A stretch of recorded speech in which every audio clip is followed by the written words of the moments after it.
মা, আব্বা, আইসুস মা? কিরে মা, হঠাৎ না জানায় এসে বললি কোনো সমস্যা? ইয়ার জিগাম, কোন ভাতে মরা পোলা লাগে বিয়া দিছিলে কি লেগা? সুলতানা, জামাইয়ের সামনে রেখে তুই এসব কি কইতেছস? বিয়ার আগে তো বড় মুখ নিয়ে কইছিলা বড় একটা চাকরি করো, আগে জানলে তো তোমার সাথে বিয়েই দিতাম না। আপনাদের মতো পুরুষদের মারাই উচিত। চাইলে মারতেই পার, আমার কোনো অভিযোগ নেই। জামাই, ঘরে চলা। হ্যাঁ, ঘরে যাবো কেন? আমি সবকিছু ছাইরা একেবারে চলে আইছি। একেবারে চলে এসেছিস মানে?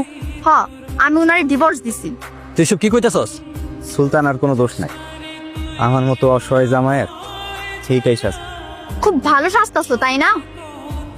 আব্বা, আম্মা, আপনাদের মেয়েকে আপনার কাছে রেখে গে। স্যার আমাকে ডেকেছেন? তোমার জন্য একটা সুখবর আছে। তোমার দেওয়ার ডিজাইনে আমরা 1,00,000 থ্রি পিসের নতুন অর্ডার পেয়েছি। আলহামদুলিল্লাহ। আগামী মাস থেকে তোমার স্যালারি ডাবল, 50,000 টাকা করে দিলাম। Thank you sir. তুমি খুশি হওনি?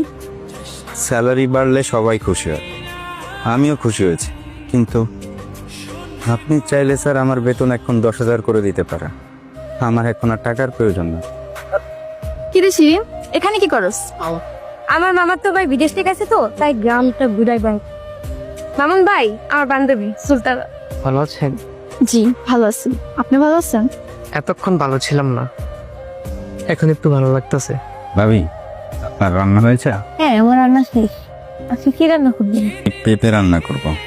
পেঁপে রান্না করবেন? প্রতিদিন পেঁপে রান্না করেন, কি করে খান? শোনেন, আমি গোস্ত রান্না করেছি, আজকে গোস্ত দিয়ে খাবেন। ভাবি, আমি পেঁপে ছাড়া আর কিছু খাইতে পারবো না। কেন? পেঁপে ছাড়া অন্য কিছু খেতে পারবেন না কেন? একটা সময় আছিল ভাবি, যে সময় আমি সুলতানারে পেঁপে ছাড়া আর অন্য ভালো কিছু খাইতে পারি না। এখন আমার অনেক টাকা স্যালারি, কিন্তু সুলতানারে ছাড়া অন্য কিছু আমার গলা দিয়া নামবো না ভাবি। ভাবি কবে আসবে? ও আর কোনোদিন আমার সংসারে আসবো না, আমার ডিভোর্স দিছে। আর সেই বউয়ের জন্য আপনি প্রত্যেকদিন কষ্ট করে পেঁপে খাচ্ছেন? নিজেরে অনেক বড় অপরাধী মনে হয় ভাবি। আঙ্কেল, আপনারা রাজি থাকলে আমি সুলতানের খুব তাড়াতাড়ি বিয়ে করতে চাই। আলহামদুলিল্লাহ, আমারও কোনো সমস্যা নাই। সুলতানা, তোর কি মত? তোমরা সবাই রাজি থাকলে আমার কোনো সমস্যা নেই, আমিও রাজি। তাইলে আগামী শুক্রবারই বিয়া। কিরে, চাই চাই কি দেহস? দেখি মানুষ কতটা স্বার্থপর হয়। ফকিনীর বন্ধুর সাথে কষ্ট করে না খায় মরে যেতাম, তাইলে খুশি হইতো। আমার বন্ধু যে কি, তোরা একদিন বুঝবি। ভালো করে বিয়ে হইতেছে তো, তাই জ্বলতেছে, তাই না রে? আপনার বন্ধুরে কোয়েন অসহায় গরিব ঘরে কারো দেখা বিয়া করে নিতে।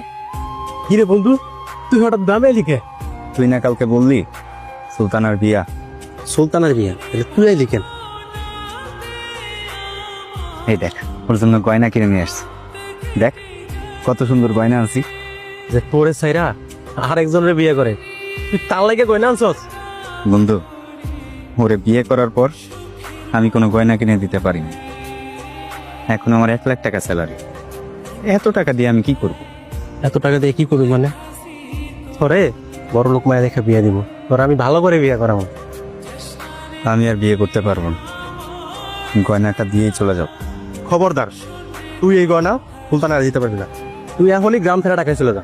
যা প্লিজ বন্ধু, আজকের দিনটা থাকি, ওর বিয়েটা দিয়ে গেবে।